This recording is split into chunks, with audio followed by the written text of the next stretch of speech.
that a single-engine aircraft did crash in the town of Aurora late this morning. Here are the facts that we know them at this time. Okay. The East Aurora Fire Control Dispatch Center did receive a 911 phone call reporting a small plane crash at 11:22 this morning. East Aurora Fire Department was dispatched.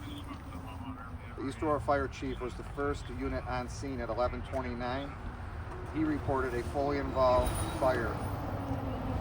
East Aurora Fire Department and Jamison Road Fire Departments responded and realized that this was an aircraft and were actively involved in fire suppression. At this time, we can report that Buffalo Niagara International Airport did put out an alert at 11:16 a.m. for a single-engine plane with mechanical issues. The plane had originated in Lansing, Michigan, and it was en route to White Plains, New York. The plane is a 1979 Beechcraft A-36 with a single engine. There was one soul on board. At this time, I'll introduce the folks here standing with me, and then we'll take questions. This is Chief of Police Patrick Fitzgerald with the Orchard Park Police Department, who assisted our agency today. This is Town of Aurora Emergency Manager Mark Hartley, also Assistant Fire Chief with the East Aurora Fire Department. This is Chief William Major with the Buffalo Niagara International NFTA Fire Department. And this is Lieutenant Jason Booten with Erie County Sheriff's Office. At this time, I'll go ahead and take questions and we'll direct them so we can answer them best for you. Did the pilot lose their life in this? At this time, we can confirm that there is one fatality. At this time, we do not have the identity of the pilot. Are there any ground civilians that were injured or So this happened in the area of Stewart Court, as you're aware. It did happen in a small wooded area in between two residences. There are no other injuries. You said mechanical issues. Can you elaborate on that? Right now, that's all we know. We're hearing that the yard behind it was Dion Dawkins' property. Have you any confirmation on that? So, the 100 the house address? I can confirm that, and you can confirm this through property records, that this accident did happen in close proximity to Dion Dawkins' residence. Get the fire suppressed and under control at the time fire crews arrived at the scene. I can't give you an exact number for when the fire was suppressed because obviously with airplane fuel and things, it goes on for quite a while. But I would say East Aurora Fire, a half an hour at the most. That's to a half an hour. So is there any concern about the oil and fuel that was on board of the plane? Is leaking into the ground, anything like that? So there's protocol for all of that. Chief Major with the airport can probably elaborate on all the precautions and things that are done to take care of that, but we'll be in contact with the DEC and people like that will make sure that anything that's contaminated is taken care of. We did contact the DEC. We did contact the DEC for that, and we do have proper items in place to secure the oil. What type of like is it talking about oil, air, jet fuel? What type of liquids would there be? It's going to be avgas for the fuel, and then engine oil and the aircraft itself, and then the agents that we use to extinguish the fire. Chief, is that the impact? Obviously, we know planes can unfortunately explode when they crash, but in this case, with a single-engine plane like this, just how bad can that be when they would crash, and how difficult is it to deal with that kind of a situation?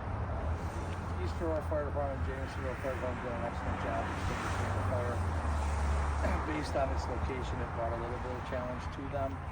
They were able to use the agents that they had, and then because of the size of the aircraft, there's limited amount of fuel on the aircraft.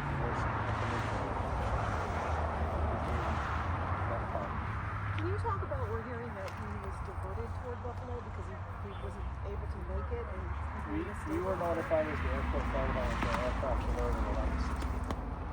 And the protocol is the pilot would call an emergency. He would speak to the local air traffic control tower. They would direct him to the closest airport, and we were standing by waiting for his arrival. his or her. Do we know Buffalo Airport? At the Buffalo Airport. Yes, that's the standard protocol. It was for us. It was an alert to first responders. Do you know why the plane was en route to White Plains? I have no idea. So would he, in that area, do you think, and who knows, this is pure speculation, if you don't want to answer, I understand. Do you think he was trying to make an emergency landing or anything in that area? I cannot speak for the pilot. I just know that he declared an emergency and was coming to the Buffalo Airport.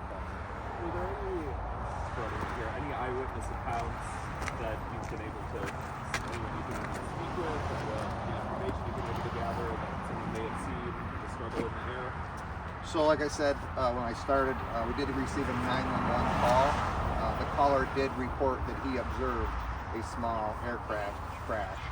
So our people, our detectives, our officers are on the ground working with other agencies' assistants, and we're interviewing the neighborhood, the callers, anybody that might have seen something. How close was this plane to a structure? I mean, you said it's between two homes, but it could easily crash into a home? We're talking probably 100 to 200 feet from the nearest residence. Are there any damages to the residencies around that it was in between? No, the aircraft did go down in a small wooded area in between two residences, and the only damage is to the vegetation in the area. With the federal investigation underway, what do you want people, the public, to stay away from the area? Yeah, as always, in any situation like this, we always recommend that the folks stay away. Allow the people, allow us and the federal agencies to conduct the investigation so that we can come up with the outcome and finish things out without any distraction. So far, there's no indication of any, like, Anyone want to describe what they saw? Anyone that may have been on the scene when they first arrived? I would say Could speak to that. I would- Well-involved aircraft, that's all we could say. yeah, at this time, it's early. Pretty much, like he said, there's an aircraft that went down, and it did catch fire, and that's what's there. As far as the scene and the debris, I mean, is that closed off, or what's kind of the procedure to secure that area? Yeah, it's a live police crime scene. It's being secured by police officers, and it will be throughout the course of the investigation. I was just going to say, there's no indication of like any sputtering noise, any eyewitnesses you've spoken to so far. No, Ron, I think the only thing that we have right now is that a 911 caller observed the plane descend from the air. How common or uncommon are these small aircraft crashes in the area? I would say uncommon. I know Chief Major has been with the airport fire department for quite a while. He can probably tell you how many he's encountered in his career. I can tell you that for this year, the airport fire department has responded to 19 aircraft alerts. 19 total. The bulk of them have been the smaller aircraft mixing into the commercial aircraft. These happen more often than we would like them to happen. To the investigation part, the NTSB is en route, and they will work with the police department to come up with a cause, and they will become the spokesman for us. When you say 19 alerts, what can you kind of 19 elaborate? aircraft emergencies for us at the airport, and that number has gone down over the years due to different safety protocols and so forth. So NTSB investigators will be on the scene there to kind of survey. Yes, in these types of incidents, the FAA is notified. The FAA responds because they're closer on the Rochester. We're in contact with the NTSB. The NTSB is now en route as well. NTSB probably not going to be here till later tonight or first thing in the morning. They'll coordinate with the FAA from the aviation side for the investigation, and they'll work with the East Aurora Police Department. How many of those 19 crashes? Not crashes. Oh, sorry. Just mechanical emergencies. Yes, mechanical emergencies resulting in fatalities. None this year. Okay. It's been quite a few years since we've had a fatality. Do you see an increase with more and more private folks? We have not seen that kind of increase. We've been very fortunate with the airport that these events have taken place at the airport, which is sad. That's part of the reason that the fire department, the airport fire department, responds to be supported. The local fire department is part of our mission. Support for them. There's different parts of these types of incidents that are Can you kind of describe what's going on at the scene right now and what happens next as Summer Months gain? Sure. What's going on is the securities. Pictures taken. All these boards to the FAA. We reported the area to the FAA to come in and do start their investigation. Then the NTSB will take over from there. Typically, how long does an FAA investigation for an event like this take? I'm not sure, sir. You'd have to look back at their records. Preliminary, they should have a report out within a month or so, but I'm not sure on the exact. And you said the incidences, they're decreasing with China regulations. Is that that's a sign that the regulations are working? I believe they are. The fire chief, our numbers have gone down in the past couple of years. Our number of alerts of aircraft and mechanical emergencies has significantly decreased.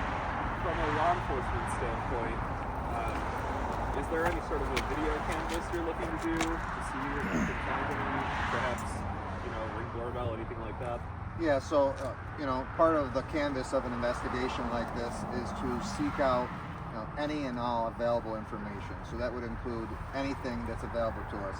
Eyewitnesses, ring doorbells, surveillance cameras, anything that's out there that people have that can help us or the NTSB or FAA figure out what happened, why it happened, and come to a conclusion. Did anybody try and aid the pilot? I know it was obviously an explosion, but did you hear of anyone running in to maybe try and help? That did not occur. I don't want to get too far into that, but when East Aurora Fire Department arrived, the aircraft had crashed and was already full of water. In terms of identifying the soul on board, there are lots, but as far as you guys releasing, I take it we're still early in that process. Yeah, correct. It's incredibly early in the investigation. We're not ready to release anything like that. We will be working with the NTSB and the FAA when they arrive, and there's channels that have to be followed to make sure people are correctly identified so that mistakes aren't made. And when we're able to do that and when it's the right time, we'll do so. How large of a debris field is there from this? I would say 100 by 100, probably all in. Yeah, probably 100 feet by 100 feet. The plane originated in Michigan. Do you know if the plane was left Michigan? I do not know that. I know where it took off from and where it was supposed to land. Good? Thank you so much. Thank you. Appreciate it.